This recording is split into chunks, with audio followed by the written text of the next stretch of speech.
بسم اللہ الرحمن الرحیم۔ السلام علیکم۔ امام حنبل رحمۃ اللہ علیہ فرماتے ہیں، ایک دفعہ مجھے عراق کے کسی گاؤں میں رات ہو گئی۔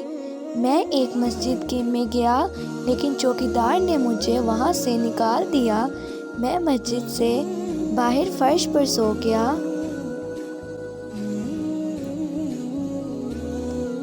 چوکیدار نے مجھے پاؤں سے پکڑا اور گھسیٹ کر مسجد سے دور کر دیا۔ ایک خدا ترس آدمی مجھے اپنے گھر لے گیا۔ وہ شخص چلتے پھرتے، اٹھتے بیٹھتے ہر وقت استغفار پڑھتا تھا۔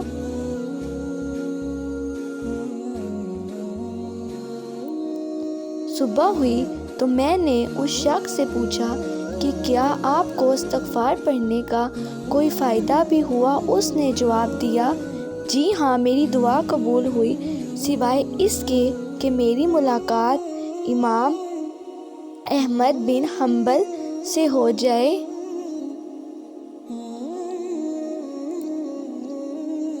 میں نے کہا، میں ہی احمد بن حنبل ہوں، اور تم دیکھو کہ مجھے کیسے گھسیٹ کر تمہارے پاس لایا گیا ہے۔